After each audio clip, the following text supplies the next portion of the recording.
दोस्तों जरा सोचिए, अगर आपकी सैलरी 50,000 रुपये महीना है तो क्या आपको पता है कि आप हर साल 40 से 60,000 तक टैक्स में दे देते हो। और सबसे बड़ी बात, ये पैसा आप अपने बैंक में रख सकते थे, अपने बच्चों की पढ़ाई में लगा सकते थे या अपनी लाइफ बेहतर बना सकते थे। लेकिन हमें कभी सिखाया नहीं गया है कि टैक्स कैसे बचाते हैं। हर साल मार्च में हम घबराते हैं, एजेंट को फ़ोन करते हैं और गलत जगह पैसा लगा देते हैं। अगर आप नहीं चाहते कि इस साल भी आपका पैसा सरकार को फ्री में चला जाए तो ये वीडियो आखिर तक जरूर देखना, क्योंकि आज मैं आपको बताऊंगा वो सीक्रेट सिस्टम जिससे अमीर लोग लीगल टैक्स बचाते हैं। नमस्कार दोस्तों, मैं राजन बावरी और आज हम बात करने वाले हैं एक बहुत ही जरूरी विषय पर, हर साल टैक्स कैसे बचाएं। सही इन्वेस्टमेंट कौन सा है, पैसा कहाँ लगाए ताकि फायदा हो और कौन सी गलतियां करने से बचे। दोस्तों जैसे ही मार्च का महीना आता है ज़्यादातर लोग घबरा जाते हैं, अरे टैक्स भरना है, अभी तक कुल इन्वेस्ट ही नहीं किया या कुछ इन्वेस्ट ही नहीं किया। अगर आप ये वीडियो पूरा देख लेंगे तो आगे कभी भी परेशान नहीं होंगे। चलिए शुरू करते हैं। सबसे पहले देखते हैं टैक्स प्लानिंग क्या होती है। दोस्तों सबसे पहले समझिए, टैक्स प्लानिंग का मतलब है कानूनी तरीके से टैक्स कम करना। टैक्स चोरी, गलती, टैक्स प्लानिंग समझदारी है। समझदार लोग पूरे साल प्लानिंग करते हैं, आखिर समय का इंतजार नहीं करते। सेक्शन 80C यानी 1.5 लाख तक की छूट इनकम टैक्स का सबसे जरूरी सेक्शन है। सेक्शन 80C 1.5 लाख तक की छूट, इसमें ये इन्वेस्टमेंट आती है।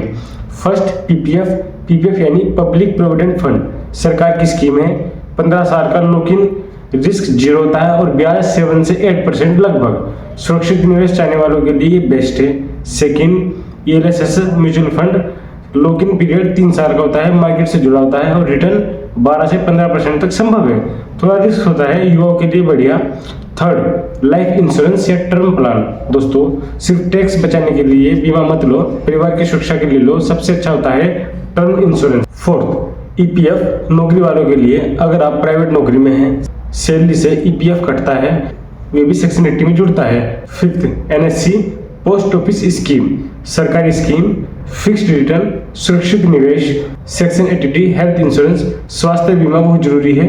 छूट खुद और परिवार को 25,000, माता पिता को 25,000, कुल मिलाकर 50,000 और कुल 75,000 तक। तो बीमारी आए तो पैसा नहीं, बीमा कम आता है। NPS रिटायरमेंट प्लस टैक्स बचत। सेक्शन 80CCD अतिरिक्त 50,000 तक की छूट, मतलब सेक्शन C यानी 1.5 लाख, NPS 50,000, टोटल 2 लाख तक का फायदा। भविष्य की पेंशन के लिए best. Home loan tax benefit, अगर आपने घर का लोन लिया है, ब्याज पर 2 लाख की छूट। प्रिंसिपल सेक्शन 80C में डबल फायदा। ओल्ड रेजिम और न्यू रेजिम, पुराना टैक्स यानी ओल्ड रेजिम सरकारी छूट मिलती है, इन्वेस्टमेंट जरूरी है।